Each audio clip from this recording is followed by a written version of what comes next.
வணக்கம் மக்களே. இப்பதான் T20 உலகக்கோப்பை ஃபைனல்ல 70 ரன்கள் கிட்ட அடிச்சு இந்தியா வின் பண்ண முக்கிய காரணமா கோலி இருந்திருக்காரு. அடுத்து நியூசிலாந்து தொடர்ல சொந்த மண்ணுல தோல்வியை தழுவிட்டாங்க இந்தியா.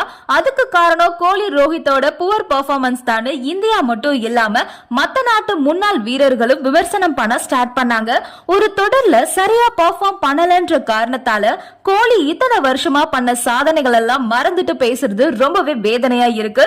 முதல்ல ரிக்கி பாண்டிங், இப்போ மிச்சல் மார்ஷ். இவர் என்ன சொல்லிருக்காருன்னா, விராட் கோலியால எங்க இடத்துல ஒண்ணுமே பண்ண முடியாது, 30 ரன்கள்ல அவரை நான் வெளியே அனுப்பிடுவேன்னு சேலஞ்ச் பண்ணிருக்காரு. ஆஸ்திரேலியா மண்ணுல கோலியோட அக்ரஷனை உலகமே பார்த்திருக்கு. அப்படி இருக்கும்போது மிச்சல் மார்ஷோட இந்த ஸ்டேட்மெண்ட் இந்திய ரசிகர்கள், அதுலயும் முக்கியமா கோலி ரசிகர்களை உச்சகட்ட டென்ஷனுக்கு ஆளாக்கிருக்கு. ஆனா மிச்சல் மார்ஷ் என்னமோ போற போக்குல ஃபனா தான் இத சொல்லிருக்காரு. இருந்தாலும் ஆஸ்திரேலியாவோட எண்ணம் அதுதானே, கோலி ரோஹித்த சீக்கிரமா அவுட் பண்ணணும். 2 பேர்ல யாராச்சும் ஒருத்தர் நின்னு ஆடிட்டாலும் பிரச்சனை என்னமோ ஆஸ்திரேலியாவுக்கு தான். இதுல ரோஹித் சர்மா வேற இன்னும் அணியில இணையாம இருக்காரு. அவரு இணைவார்னு எல்லாரும் நம்பிக்கையோட இருக்காங்க.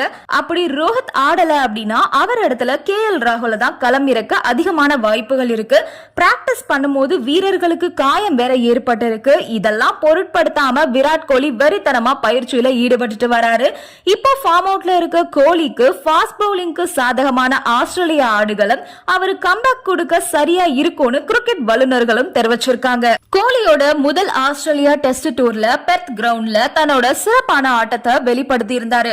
அந்த போட்டியில அவரு நல்ல பெர்ஃபார்ம் பண்ணல அப்படின்னா அவரை அணில இருந்து நீக்க வேண்டிய நிலைமை இருந்துச்சு. அத கவனத்துல எடுத்துக்கிட்டு விராட் கோலி சூப்பராவே ஆடி இருப்பாரு. அதனால ஆரம்பத்துல இருந்தே கோலிக்கு வேகம் ஒரு பிரச்சனையா இருந்ததே இல்ல. அத திறமையா சமாளிச்சு விளையாடக்கூடியவரா தான் இப்ப வர கோலி இருந்துட்டு வராரு. அதனால இந்த முறையும் பெர்த் கிரவுண்டோட வேகபந்து வீச்சுக்கு சாதகமான பிட்ச் கோலிய ஒண்ணுமே பண்ணாது அப்படின்னு வல்லுநர்கள் தெரிவிச்சிருக்காங்க.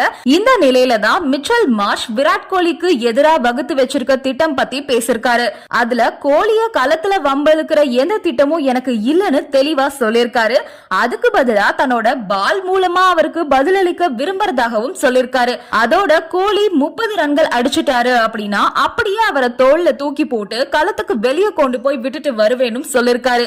அதாவது கோலிய 30 ரன்கள்ல அவுட் பண்ணிருவாரா, அதத்தான் அப்படி சொல்லிருக்காரு. அதுக்கு மேல ரன் எடுக்க அவரை விடவே மாட்டேன்னு மிச்சல் மார்ஷ் சொல்லிருக்காரு.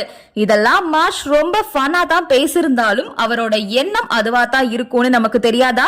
என்னதான் வெளியே சிரிச்சுக்கிட்டே சொன்னாலும் உள்ளுக்குள்ள முறைச்சுக்கிட்டே கூட சவால் விட்டுருக்கலாம். யாருக்கு தெரியும், பாப்போம் மார்ஷ் சொன்னதை செஞ்சிருவாரா அப்படின்னு. நன்றி, வணக்கம்.